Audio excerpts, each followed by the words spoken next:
Magandang hapon mga ka-Dars. Well, I'm back again at magluluto ulit po tayo. It's cooking show na naman po natin dahil po gusto ko pong i-share sa inyo ang mga recipe ko, ang pagluluto ko gusto ko pong i-share. So, 3 recipe po ang itutulong ko sa inyo dahil may gana po ako magluto ng marami today. So, unahin po natin to. May part 1 at may part 2 at may part 3 din po tayo. Hindi po kasi sama mabuo ng mahaba. So, umpisahan na po natin siya. Siyempre, unahin po natin ang tawag po sa pangalan sa recipe na ito ay, sa Japanese ay, yakiniku itame. Sa English po, beef vegetable, o parang ganun, beef vegetable siya. Gulay siya na kasama ang ating beef. So, ito lang po, beef po siya. 2 pack po. Then, cabbage, kasi nga gulay siya. Then, sibuyas. Ito, pangkik itong garlic. Then, alamang, nahulog na. Then, syempre, ang talong at ang red pepper. Then, ang ating panlasa naman po nito ay ito, napakasimple lang, toyo, and then, ito, brown sugar. Then, walang katapusang ating, tawag dito, mix na siya ng salt at saka ng black pepper. Mix na po siya. Yan lang po ang panlasa at napakadali lang. Mayroon lang po kayong ganyan. Makakagawa na kayo ng Japanese food na yakiniku itame. Napakasarap po nito. Promise, hindi kayo magsisisi. Basta mayroon lang po kayong ganyan. Tsaka ng vegetable. Yan lang ang mga ricados nyo. Makakagawa na kayo. So, ine-next po naman natin ngayon ang aking pang-second. Papakita ko po mong ricados. Okay? So, ang next naman po natin ay called na sa Japanese na ebi mayo o shrimp mayonnaise. Ito lang po ang mga ricados.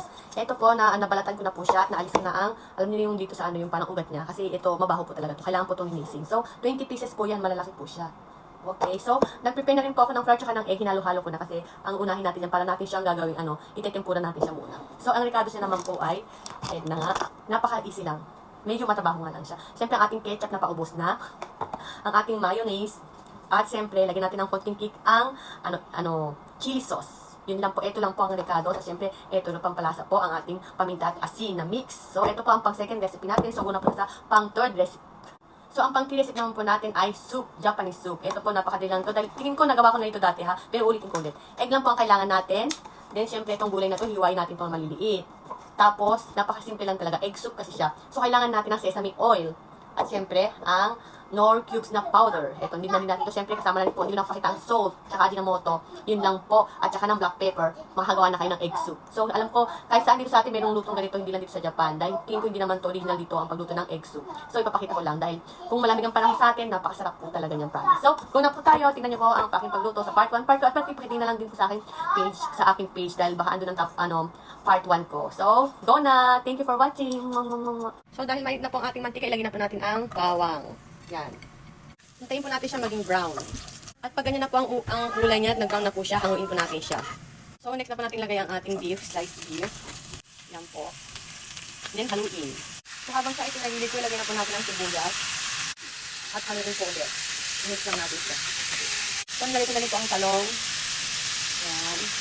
Para sabay-sabay na malito. Then, haluin lang po ulit natin siya. Pag ganyan na, next na po natin ang cabbage. Haluin din po siya. Hayaan lang po natin maluto ang gulay. Pagkahalo. Next na po natin ang red pepper. Yan, haluin ulit. Ajinomoto ng Japan, nakalimutan ko sabihin kanina. Toyo. Konting asukal lang, brown sugar.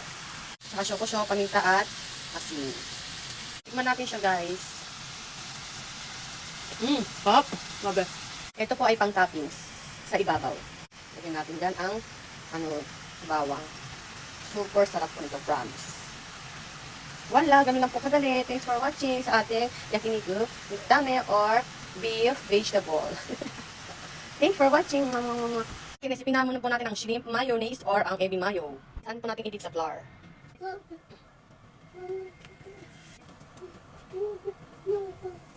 Itempura po muna natin siyang ganyan. So, lagyan po natin ang panlasa na asin or ang black pepper. Mix. Lagyan po natin.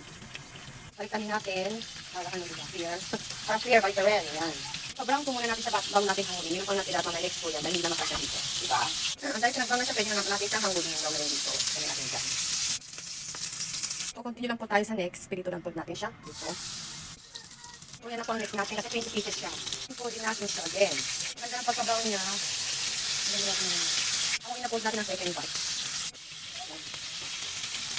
Dami siyang gamami kasi nga meron siyang flour. Kalimutan ko sabihin ng sibuyas, mag-slice po pala tayo, hindi po natin yan. Gawa na tayo ng sauce. Yan na po yan sa pwede na maarte. Ganyan lang po yan, dahil siya naman. Halo-haluin. So, halo-haluin natin po ang ating sibuyas na slice. Yan. Next na po ilagay ang ketchup. Lagay ko na lahat, dahil pula na pala, konti na lang pala. Para makatipid, lagyan natin ng konting tubig para mailagay lahat, diba? Ganyan. Sayang din eh. Ilagay lahat yan, o diba? Dahil nga siyempre shrimp mayonnaise ang ating mayonnaise. Diba? Iba yan. Okay, ganyan karami. Lagyan natin ng chili sauce. Masyadong marami kasi medyo siya maanghang din. Sabi nilang po natin ng brown sugar. Konting toyo lang. Yun. And then mix well. Diba? Sabi niyan. Mix well lang po natin. Lagyan po natin ng paminta. Lagyan din po natin ng konting tubig. Yan. Then mix again. Diba? Ito-off na po natin ng egg dyan. Then mix. Diba? Super yummy nito. Alam niyo, pag pupunta po ako sa restaurant, ito po talaga ang lagi kong ino-order. Kaya naisip ko siyang i-try iluto. Pero lagi po ako nagluluto ng ganito sa bahay. So ngayon ko lang po ito na i-vlog. Pakita sa inyo. Dahil napaka-easy lang din. At napaka-yan pa. So yun lang po. Diba? Ang sarap naman natin mga adorns ng lasa. Ayan, tikman na natin. Mainit pa.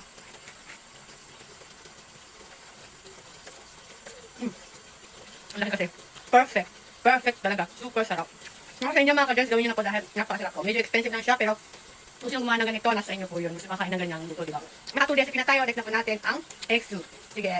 Next na po natin ang egg soup. Ayan po 5 pirasong itlog. At saka yan, pungulay natin po siya. Mainit na ilagay na po natin ito. Unahin natin. So next, konting toyo. Ayan. Siyempre ang ating Knorr chicken powder. Tansyahin po talaga ako. Ayan. Ayan, asin. Ayan. Sesame oil. Ayan. Black pepper. Haluin lang po natin siya para madaling lumambot ang kulay. At habang hinintay po natin ang kulay, haluin na po natin ang fried eggs. Kumukulo na siya. Ano pong tawag dito sa Tagalog? Haksay po ang tawag dito sa Japanese eh. Pwede din po naman cabbage, basta maliit lang po na slice. Okay, dahil kumukulo na siya, next tayo. Sa paglagay nito, pakunti-kunti lang guys ha. Ganyan-ganyan lang siya. Paikot-ikot-ikot nyo lang po siya. Ikot-ikot-ikot-ikot-ikot. Huwag pong biglaan. Ganyan-ganyan lang po siya. Dahan-dahan lang po siya. Diba? Wala. So pag nilagay nyo na yan lahat, kailangan natin siyang haluin agad ng mabilis. Look, ang ating egg soup, diba? Super yummy po nito. Ang palapot po ang rice flour. Kailangan po natin lagyan ng rice flour para medyo lumapot siya. So lagyan po natin ng kahit konti lang, ganyan lang po. Yan, at malapot na siya. Masarap lagyan po natin ng konting pampalapot para mas lalo. Pasensya na kayo sa aking likod. Ang anak ko napakaiyakin talaga niyan. Yan po ang kanyang hali, ang umiyak na umiyak, nakaka-stress. Ayan po, ha? Tikman natin siya guys. Tikman na natin siya, mga ka-dorns. Kung ano lasa niya. Mainit.